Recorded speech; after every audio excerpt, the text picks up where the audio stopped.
Howdy folks, how we going? Welcome to the brewery.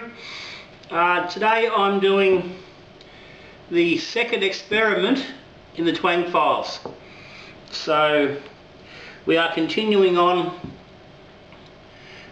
from the first experiment, which was the comparison between a hopped extract and an unhopped extract, basically making the same beer and seeing how that went. Now, I'm aware you've not seen the tasting video from that, but you've probably seen the short video, which was done on kegging day on the transfer, and I've certainly gained enough from that tasting that I'm pretty confident that at the very least a large portion or a large big chunk of the blame for Kid Twang is related to the hopping methods or the extracts or whatever it is they use within the kit tins themselves.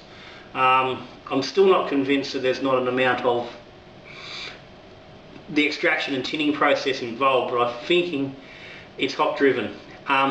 If that's the case, then this is where we're going for here. And basically what I'll be doing today is I'm brewing up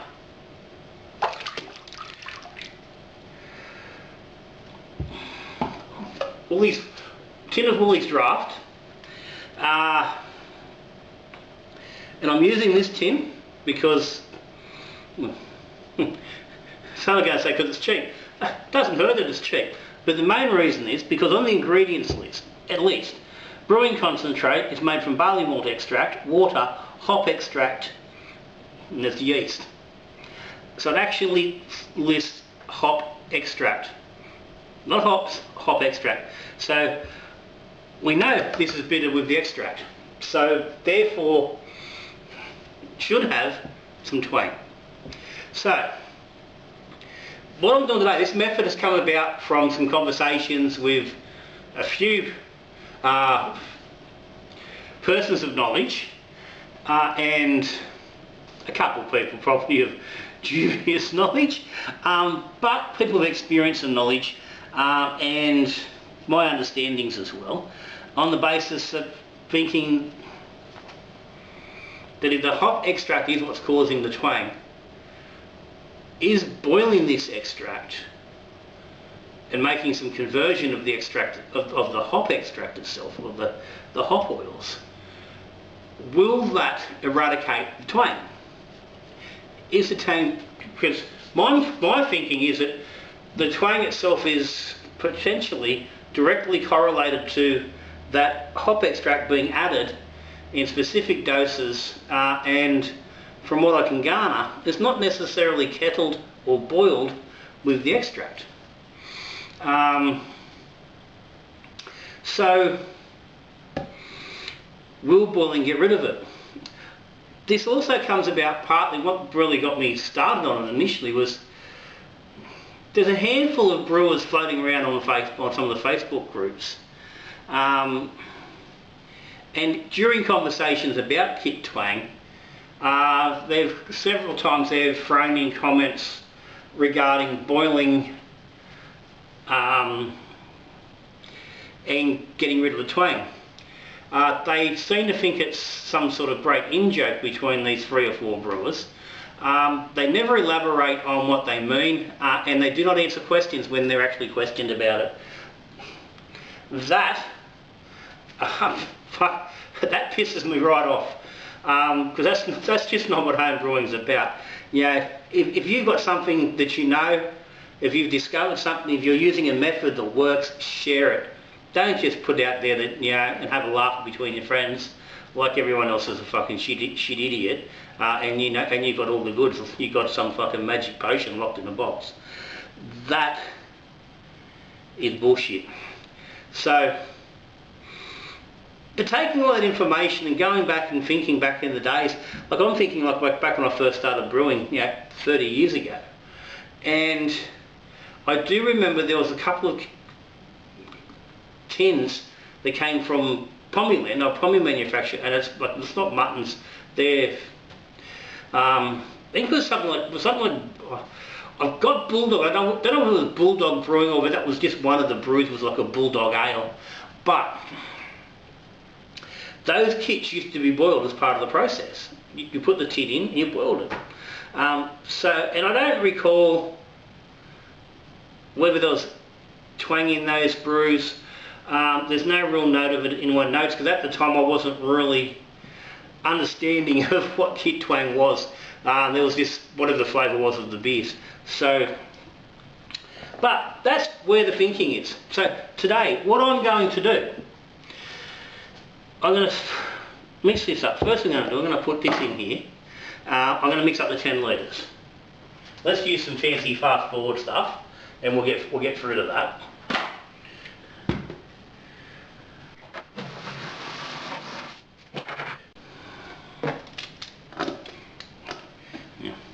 Can's been softening in hot water just to make my life easier, as normal process.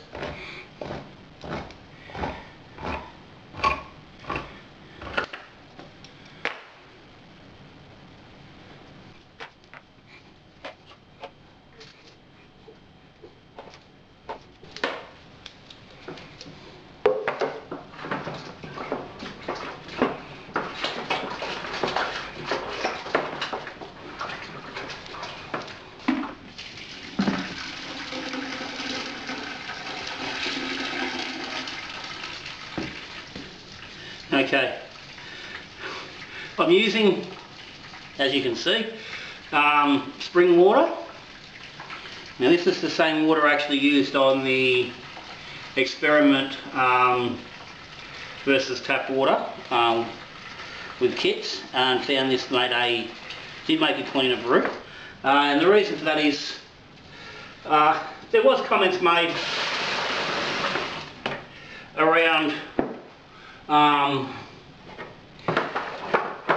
what water I was using, and was I treating the water to get rid of chlorine and stuff to make sure that wasn't contributing to the twang, or that wasn't where the twang was coming from. I think the idea that some people are sort of saying the twang's better because of chlorine in the water.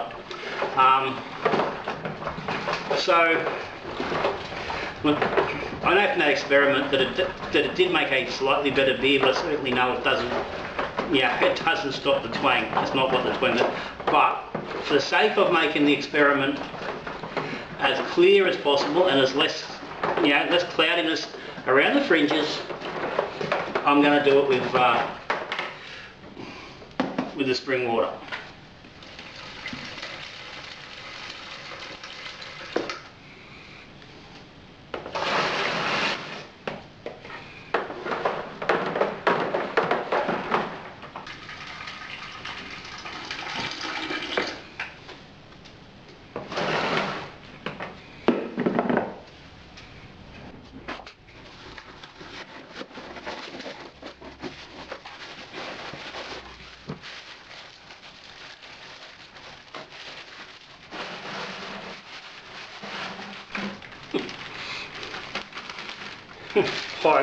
high risk manoeuvre.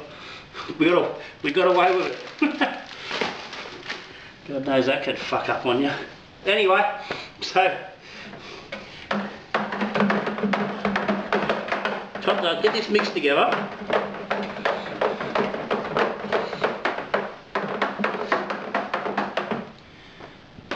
Because obviously what I need is 2 brews that are exactly the same. So I now have a fraction over 12 litres of our base water. I'm going to take half of that, so 6 litres, and I'm going to stick it into a pot. And I'm going to boil that pot for 30 minutes. Now, I'm just going to give it a gentle boil, but I'm going to boil it for 30 minutes. I'm not going to go, I don't want to boil the crap out of it, but it's got to boil.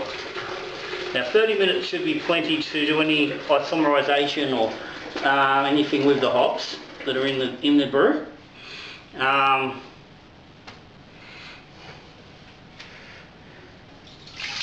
Now, I'm also pretty confident, and I don't know whether my science is correct or not, but the boiling process should have little effect on the overall bitterness of the beer, on the IBU, due to the fact that the hop extract should be fairly stable.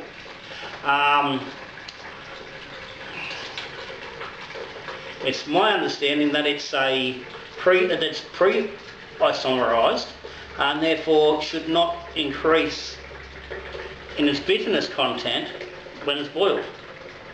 Now, I may not be completely right on that, but that is my understanding.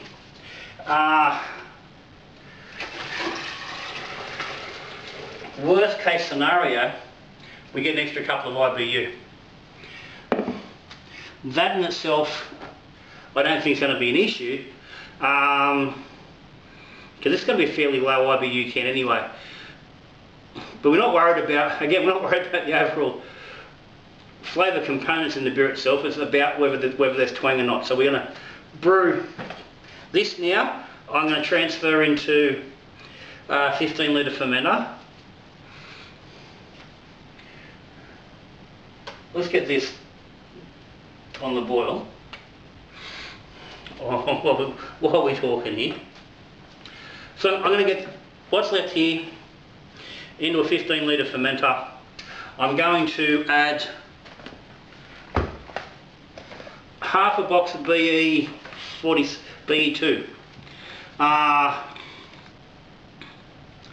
So this is a good mix of, there's half dextrose, quarter dip malt and quarter maltodextrin. So half into the first batch, and we're going to ferment that normal. That's our control, our base, and that should give us a beer with some twang. If it doesn't, I'm going to be very surprised. But this is our base, brewed exactly as you would. So effectively it's a full-size brew with a kilo of BE2. Exactly how Cooper's or any other brew mob would expect you to brew it. Once this lot is boiled up for half an hour, we'll get it mixed up to the same volume, including half a kilo of that. We will then ferment the two of them side by side at the same temperature. So the only difference between these brews is going to be effectively that this is going to be boiled first. Because we're going to get a reduction in volume here, it will require more water to top up the fermenter, but the concentration level will be exactly the same. So that's only going to concentrate, and then we'll just bring it back up again. So we'll do some gravity readings and stuff at the end just to see, but realistically, if science does what science should do, allowing for a slight different variation potentially in volumes from Little John just not quite getting exactly right. But these beers are going to start the same bloody gravity. But anyway, I'm going to get that going on, get my fermenters out, get them cleaned, get them mixed up. We'll be back soon.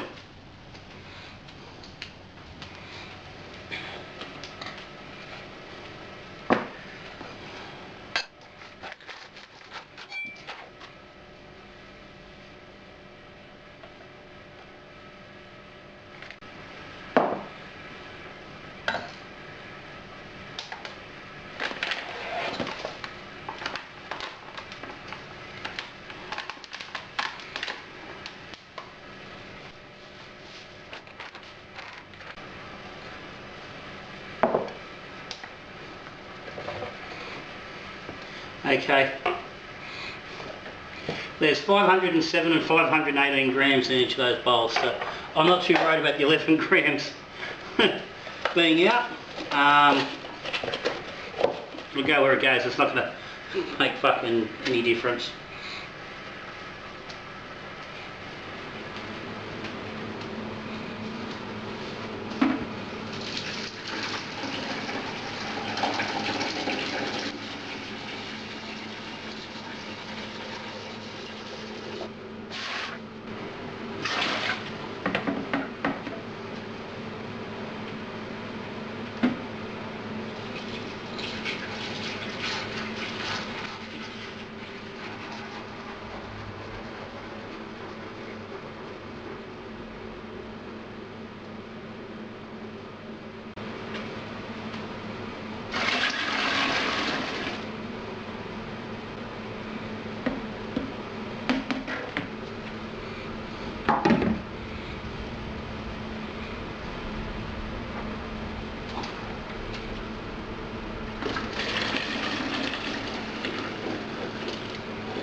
Righto, boil's done, so I'm not quite ready for that. I've got bloody caught up with a few things, but anyway, that's alright, we'll just sit that. So I've just topped up our base half and topped it up to just under 11 litres, or give or take thereabouts. Where's my spoon gone? Spoon's over there. So I can add the BE2 in here, which probably wouldn't have been a bad idea to do it before I topped up all the water. I had a bit more room to work with, but anyway, it won't really make any difference. Give it a good mix in.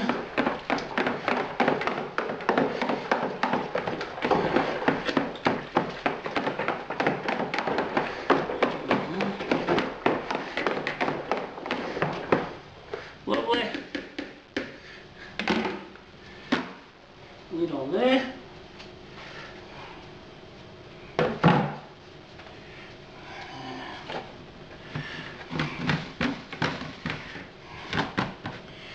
He's ready for yeast, so that's good. So I'll go grab the other fermenter, which is ready to be rinsed out, and we can continue on.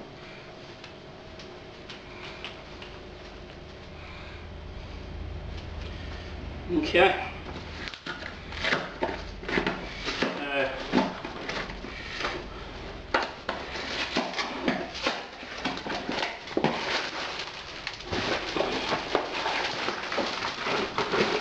Let's have another crack at getting this done without getting water everywhere.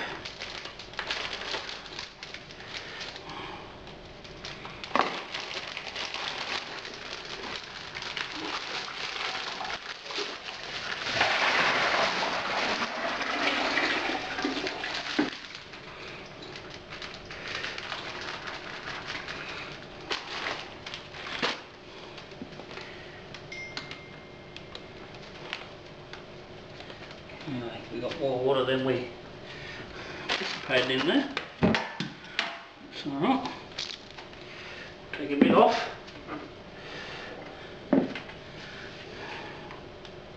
It's showing about might be alright. Just going to put a litre off. It's showing about over 6 litres, which had probably 6.5, 6 3/4 in the boil to start with. So if we haven't got enough boil off, then we're going to go over volume. So we're at 11 over here, so we want to stick as close as we can to that.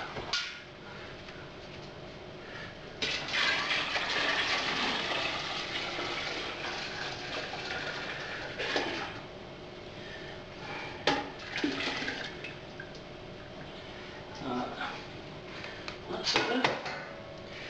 Okay. Right. That's 11. Righto. They are pretty much spot on volume wise. Give this one a little bit more, a bit of aeration, just to allow for half of it now being de-aerated from the boil.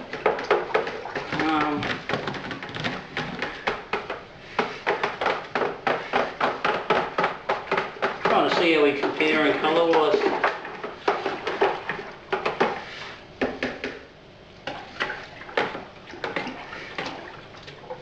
Okay, that's interesting.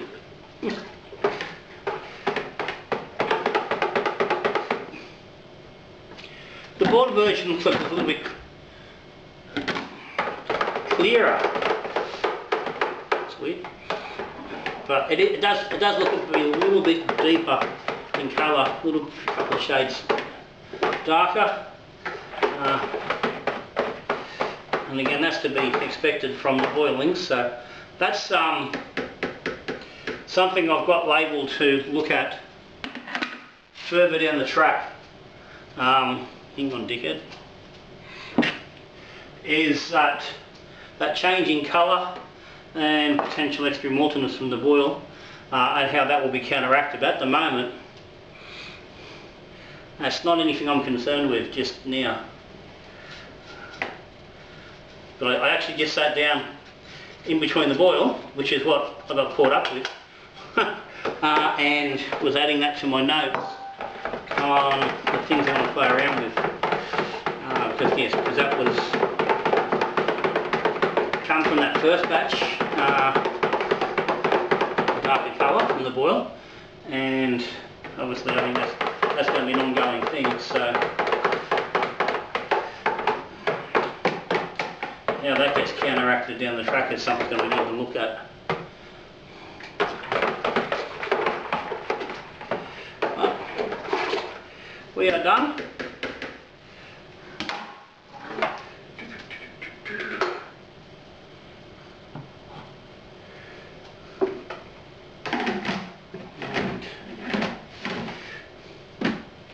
That fella's still too warm for yeast. That one's okay, but I'll get this one out into the ferment fridge and get it cooling for the next couple of hours and get it down to temperature. Then I'm going to pitch 1 gram a litre of US-05, just dry straight onto these. I'm going to ferment at 18 degrees. If I was brewing this style, I'm just straight for myself, I'd be dropping the temperature down to around 15 degrees to keep it nice and clean. But again, as with a lot of experiments, it's about looking at the average brewer and how they're going about doing things. And realistically, 18 degrees is sort of more standard for US-05 or even for kit yeast. So we'll go with that range. I'm going to get a hydro sample on these. I'll grab a picture of them. I'll just stick a picture up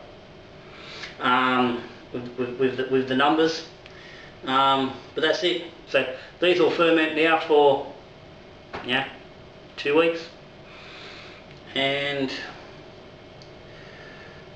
so somewhere around there, a little bit after, will actually going to take a bit longer because these are going to be bottle conditioned. That's why they're in these fermenters, not in my Keg King Juniors, because I'm going to do a bottling experiment with some of this as well.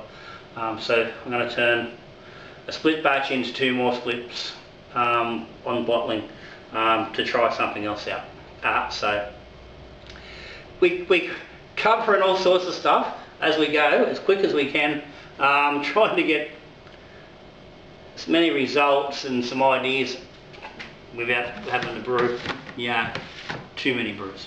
Anyway guys, that's it. Twang Files number 2, boiling the extract to remove the twang. Does it work? Who knows. Anyway, you got any comments or any questions, stick them down the bottom. There's a link down the bottom of Patreon if you're interested. If it wasn't for Patreon, I can guarantee you I wouldn't be doing this sort of stuff. It's that simple. It keeps me being able to do the experiments that I do. If you subscribe to the channel, thank you. If you're not, hit the subscribe button down below and ring the little bloody bell so you get notified when the new videos drop. And if you like what's going on, give me a thumbs up, because that helps as well. That gets me better stuff on Google, which also helps me do more videos. So guys, that's till see you in the next video when we brew a beer, drinking beer or talking beer. Good brewing.